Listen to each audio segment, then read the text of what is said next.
tacos, nachos, hamburgers, let's eat. Pasta with prosciutto, snap peas and cream. This is just a sampling of the things you'll cook to eat. Cooking with the Smiths is fun, and hey, guess what? It's free. Hi everybody, welcome to another edition of Cooking with the Smiths. Today I am going to make Panko crusted chicken tenders with rosemary steak fries and a spicy honey mustard sauce to dip our chicken tenders into. So I'm going to show you what we need, and then I'm going to pause the video and get a little preparation done, and then we'll come back and I'll show you how we actually do most of it. I mean, y'all don't need to see me like mixing the eggs and cutting out the potatoes. We all know how to do that. So for the chicken tenders, what we're going to need is, I'm going to pick this up. We're going to need, I'm sorry, I'm looking at it backwards. Okay, we're going to need a little bit of vegetable oil, some panko crumbs, flour. Hello, thank you, old Tupperware, that's from my mama. You're going to need some onion powder, some garlic powder, salt and pepper.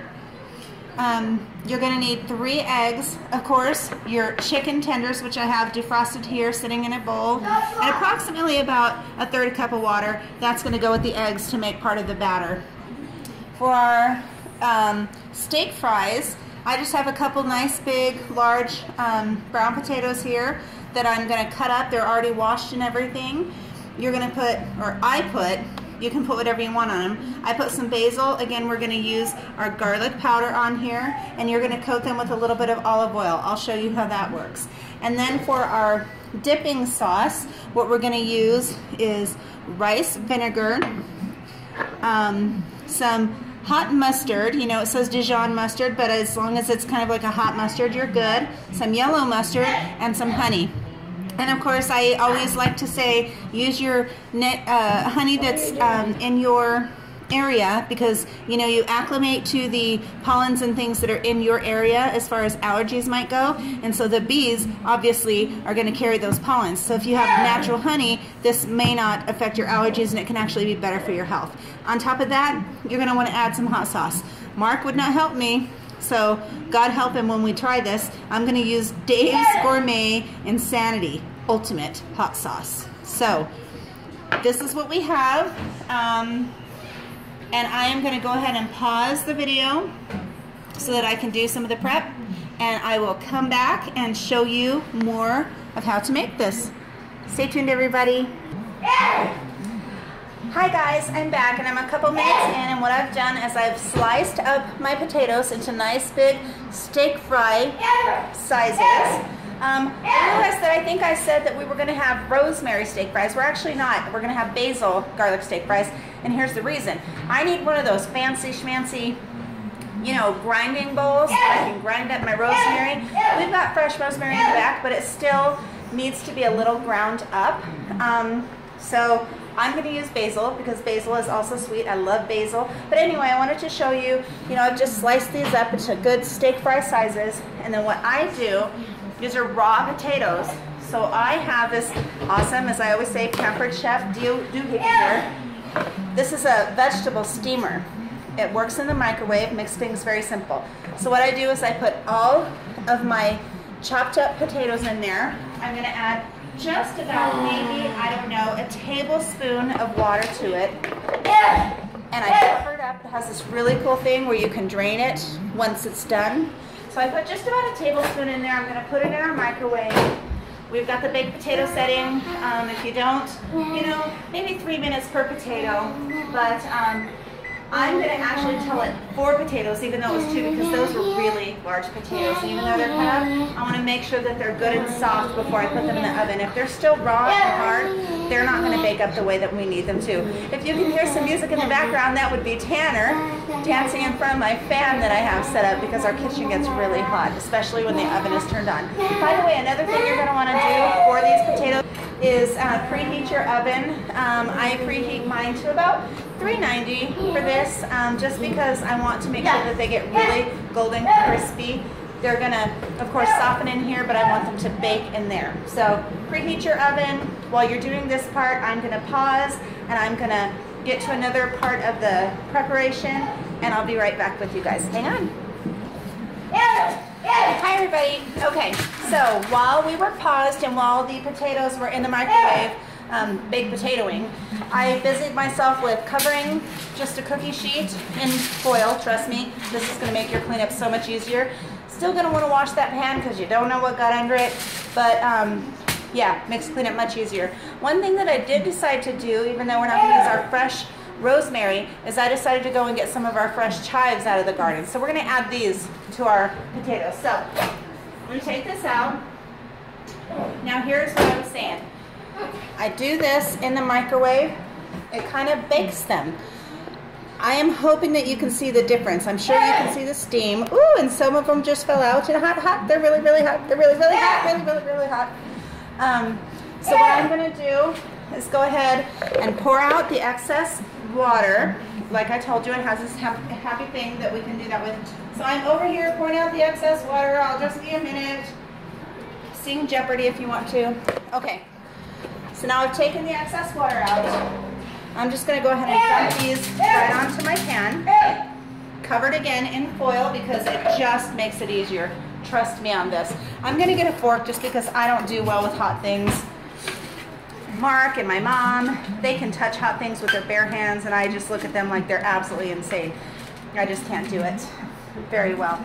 I mean, I can kind of handle them. So what you want to do is, put them on the pan, and I will lift it up and show you. You want to put it on the pan so that they're, spaced one by one. They're not laying on top of each other like so. I hope you can see that. Nobody's laying on top of each other. They slid down a little bit when I did that, so I'm going to spread them back out again. But that's your goal. You want them to be kind of, they don't have to not be touching, but you don't want them on top of each other. You're going to drizzle your olive oil. It's always helpful to do this. Many olive oils have this fancy little thing. Well, that's still not enough to not just have it gushing out. So I put my finger in there so that I can drizzle. And I drizzle my olive oil all over these potatoes. And you don't have to be frugal. Olive oil is one of the healthier oils. If you're trying to not have as much oil, actually, olive oil is the one you want to go for, versus the vegetable oil that we're going to be using for our chicken. I'm not using olive oil to actually fry up our chicken because at higher heats it does put off some things that may not be so good to breathe in the air. So that's why I'm not actually frying the stuff in olive oil. But baking, I always use it. Anything that asks for olive oil, anything that asks for oil that is not fry related, I use olive oil. Just healthier for you. And I just finished up my olive oil there. I'm going to have to get some more. So now we've got our drizzled olive oil. I take some of my garlic powder. Some people like garlic salt, but we're trying to watch our blood pressure and stuff in this house. I always use powder. So you're going to, generously if you like garlic, and not so generously if you don't. We like garlic here, so I'm pretty generous with it. Sprinkle your garlic powder over these fries. I'm going to cut up my chives over it now. These are fresh from our garden, so I know that there's no need for me to run them under the sink. If you bought chives at the store, I would recommend washing them, drying them, but these came out of our garden. So I know that I can just take these and snip them right on top of everything that I'm making here. That's the really good thing about making herbs or growing herbs of your own. You don't have to worry about where it's been, who's handled it, if there are chemicals on it. You don't have to worry about any of that stuff. It came straight from your garden. You know exactly what you have done with it. And so that's, every summer we have a huge garden. In fact, I'll tell you while I'm doing this, we have growing right now. I'm going to see if I can remember everything. I'm going to try and go around we'll have to show you in a video. We have watermelons. Tanner was yelling. So Mark will have to show you in a video our gardens. But we have, starting from here and going around, we've got cucumbers, a blackberry, we've got corn, we've got watermelons, pumpkins, we have tomatoes. Yeah, the blackberry bush is trying to grow, Tanner. He says we don't have it, but it just hasn't produced anything yet for us. Well, we've got both. So, so again, tomatoes, Then we go along, we've got asparagus, we've got edamames, we've got radishes, we've got garlic, we've got onions, we've got bell peppers, we've got jalapenos, more tomatoes. We've got 3 different varieties of tomatoes. We have chives, basil, mint, blueberries. I mean, we love our gardens here in the Smith house. So Mark's gonna have to do a little video and maybe show you guys our gardens. If you're interested, you can watch. If you're not interested, you don't have to, but anyway, so now I've got the chives all chopped up. I was about to lick that, but that's a whole lot of garlic salt, and I would smell like garlic for the next week if I did that, so I'm not gonna lick. Excuse me. What I am gonna do is sprinkle a little bit of pepper onto these potatoes. You know, pepper is good for, I believe it's decreasing blood pressure and cholesterol. You know, pepper is a good spice to use. And then of course I said that we were going to use the basil. So I'm going to sprinkle my basil. We've got fresh basil, but that's not what I want to use for this recipe. So I'm going to sprinkle my basil over it, and I'm going to attempt to show you without it sliding what it looks like, all seasoned up. So my oven is actually finally preheated. I'm just going to pop these guys in here, and it's a good thing if you're going to do this to do your potatoes first, because they do take longer to make than your chicken is going to take. So I'm going to put them in the oven and let them start doing their thing. Now what I need to do is kind of get ready for the chicken. So I'm gonna pause again, and I'll be right back. Hi guys. Okay, so what I decided to do next was make our dipping sauce. What I failed to mention when I was showing ingredients is that you actually need mayo and honey mustard sauce. So of course mayo, using olive oil because trying to be healthy and stuff. So we don't stand on like heavy tradition in this house. We're kind of like the eat over the kitchen sink if you're really that hungry kind of family. So I'm going to actually make all of this in this measuring cup, and Mark and I will probably just dip our chicken strips right into this. So what you're going to need is 1/3 cup of your mayo. It doesn't look exact, but I can tell looking at it after tapping it that I do have 1/3 cup. You need 2 tablespoons of each yellow mustard and your hot mustard. So there's the 2 tablespoons. This is one of those nifty Pampered Chef measuring cups that actually is so tiny and cute. Look at how cute it is. It does tablespoons, and it goes up to 1/4 cup, which if you have 4 tablespoons, just FYI, that equals 1/4 cup. So you're gonna need that. You're gonna pour that on in there. You know what I really should have gotten out was my little spatula. Let me find it. Okay, got my spatula. I'm ready. So we're going to pour that on in there.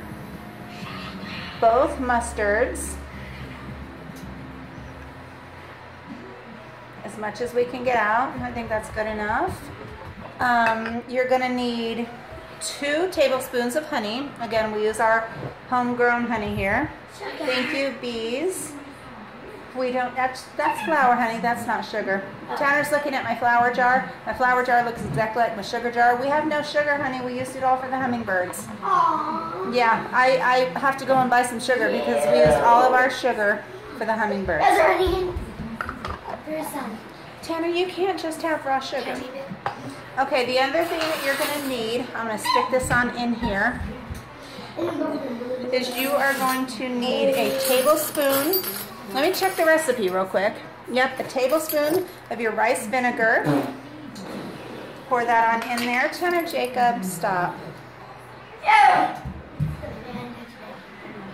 Tablespoon here, rice vinegar. What I read online, this is my first time making this sauce. What I read online was that the vinegar and the hot sauce to really give it the kick that it needs. And then you're going to use half a teaspoon. Yep, half a teaspoon of your hot sauce. My brother gave me these really fancy chef measuring spoons here. Half a teaspoon. Honey, be careful with our new machine. We have an elliptical machine now in our house. We'll showcase that at some point.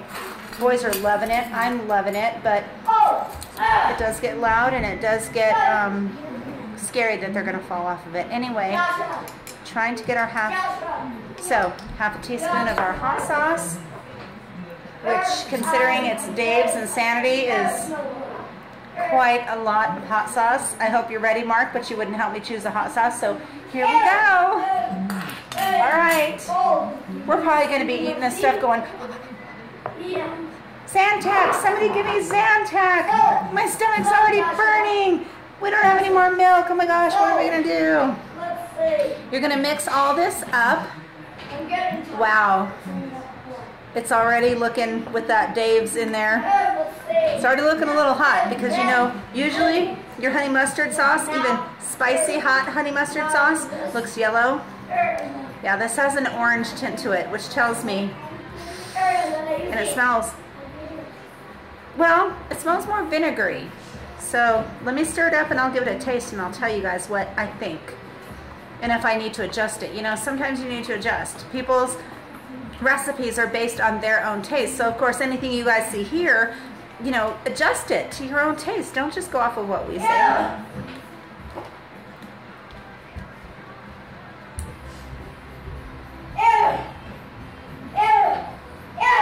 It's good and it's hot. It tastes like honey mustard. Woo, with that Dave's kick in it. So, good luck to my husband when he tries this because he would not help me pick the hot sauce. I wanted him to come. We have a variety of hot sauces. He said, just pick one, just pick one. And so I did. He might regret that choice. Okay, I'm gonna pause again and get ready to show you how to make the chicken. Hang on. Hi guys. Okay, so I wanted to show you the prep station for actually making the Panko breaded chicken nuggets, tenders, whatever you want to call them. I actually cut ours up into little nuggets, so I don't know, just makes me more happy that way. So the first bowl that you're going to have is going to have your 3 eggs lightly beaten. So I put the 3 eggs in here, I cracked them open, everybody knows how to do that. This is where you're going to add your approximately a 1/3 cup of water. So you're going to add your 1/3 cup of water, your lightly beaten eggs, you're going to mix those together carefully. We don't want to spill like I just did. I use shallow dishes because, you know, I want to get the most out of the ingredients that I'm putting in there. If I use a deeper dish, I don't feel like, you know, I'm getting all the ingredients. I feel like I'm having to refill. So I use our shallow dishes. These are actually my grandma's china from when she got married that has been given to me. And you know, back in the day, people would save their special china. My grandma did save this special china for days like Thanksgiving and Christmas and, you know, special holidays.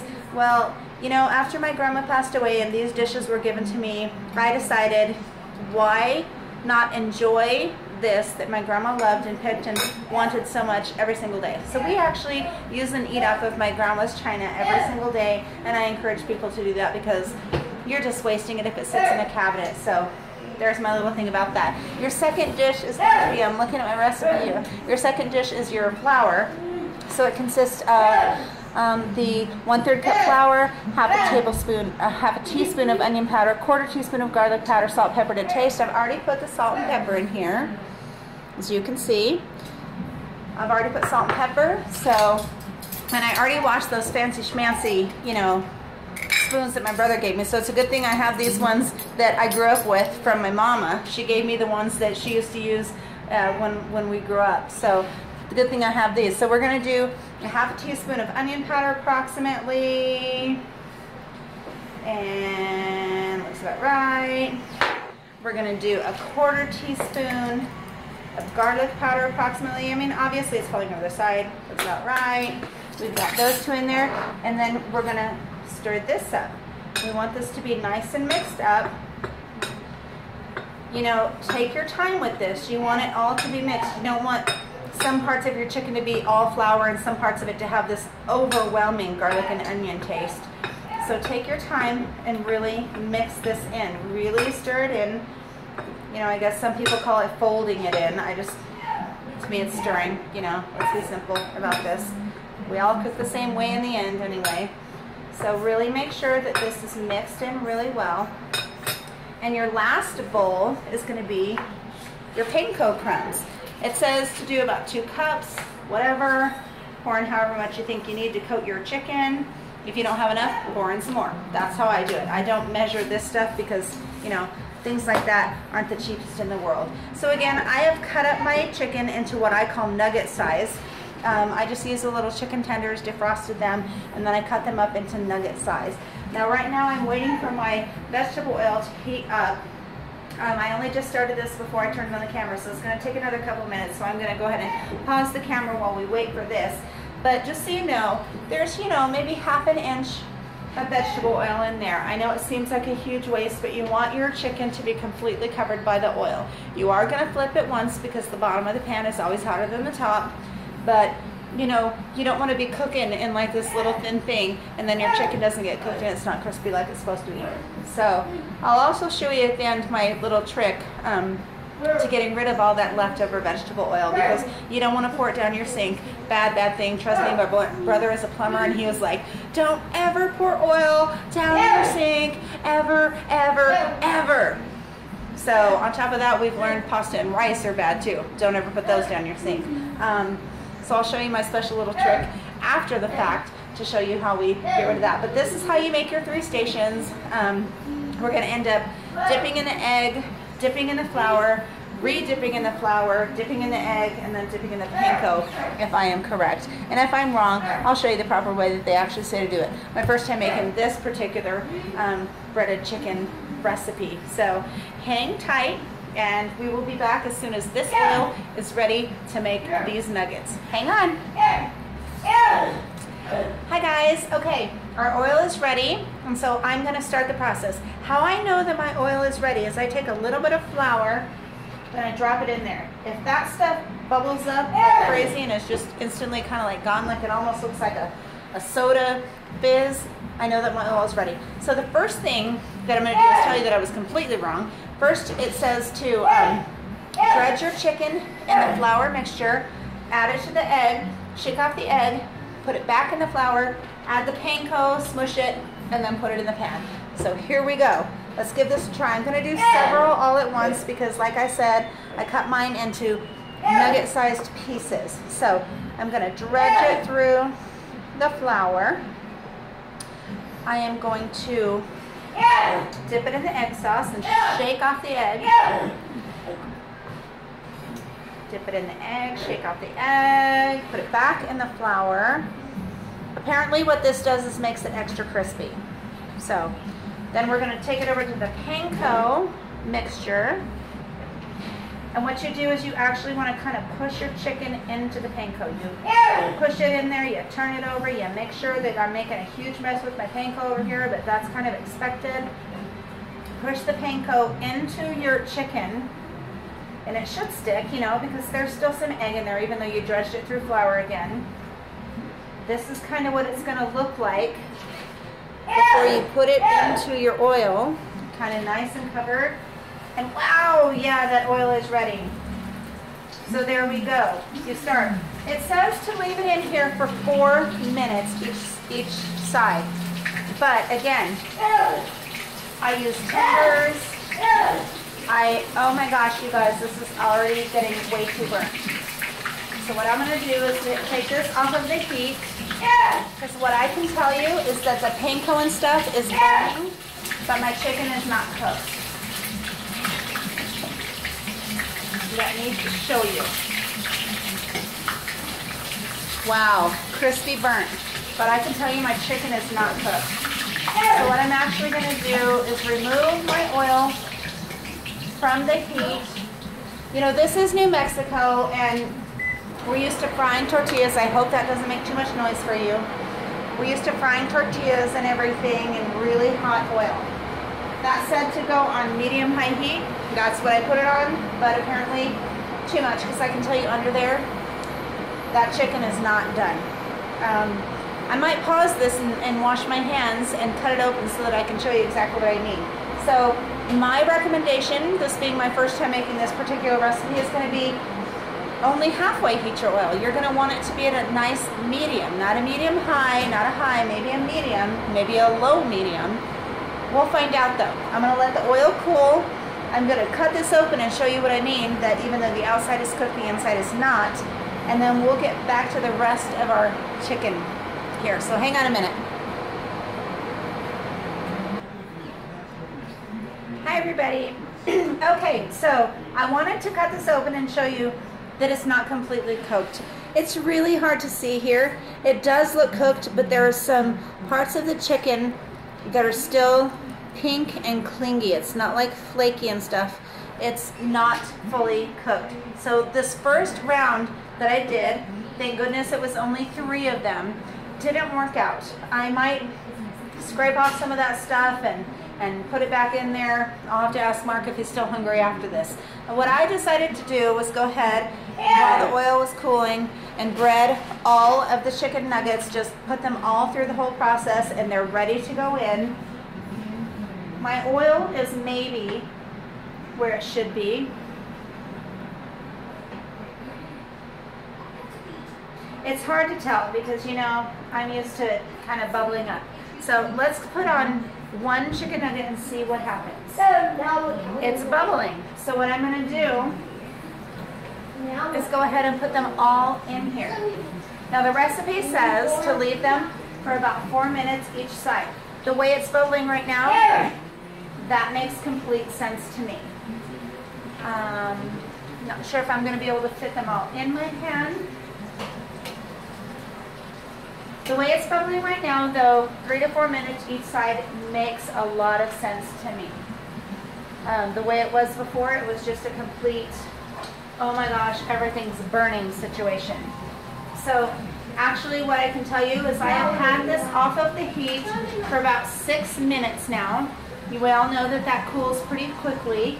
And now I've got it at an 8 just to get it back to temp, and I'm going to turn it down to about a 4, honestly, because I want to make sure that they're cooked all the way through, but I don't want them to burn. I don't want dinner to look like this. You know, after my strokes and everything, when I started cooking again, Mark had plenty of burnt dinners. I don't want this Cooking with the Smiths video to be a burnt dinner. So I am going to go ahead and make sure that these things cook slowly and evenly. But after everything is done, we should be able to get Mark in here to do a first bite. Our fries, by the way, are looking absolutely gorgeous. I think I'm going to go ahead and turn that heat off and leave them in there so they're warm. And that's it for right now. But I wanted to tell you, they said medium-high heat. It didn't work for me. Obviously, it was just, I guess I'm used to cooking our New Mexican food where you fry it and it has to be hot and it's a really quick ordeal. But chicken doesn't work that way. You want it to actually be cooked. You know, we don't want to eat raw chicken. So these are going to go and we will be back. Hang on. Hi everybody, so I've got it done. The nuggets finally worked out. They look wonderful. Our fries turned out better than I expected. This is not my first, I don't know why he's doing sign language behind me. This is not my first steak fry rodeo. This is also not my first steak fry not turning out rodeo. So they actually look really good. So I'm going to show you Mark's, oh good gravy. I'm going to show you Mark's plate sort of. There's Mark's plate if you can see it. Here's our sauce. I told you we don't stand on, you know, ceremony. We just kind of dip out of it, so we weren't gonna change the bowl. So Mark is gonna take the first bite. I've been so waiting to taste this. Hang on, I'm gonna turn this around just a second so that you guys can actually see this. Okay. Good shot at it. So look at that. That looks amazing. Thank you, honey. She told me what she was making, and I was like, my mouth started watering.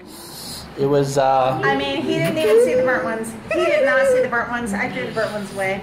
This all looks very good. I love when she does these steak fries. I have to apologize, guys. My hair is a mess.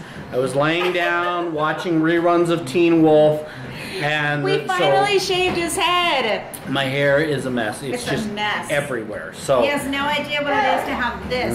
You guys, my hair is a mess always. I'm sorry. So, Except in the winter. In the winter, it looks okay. without further ado, I'm going to It's really hot. take one of these Panko crusted nuggets. I'm going to dip it in the sauce here. This Remember, is it's supposedly hot sauce. a spicy mustard sauce. It's hot. So I'm going to give this a try.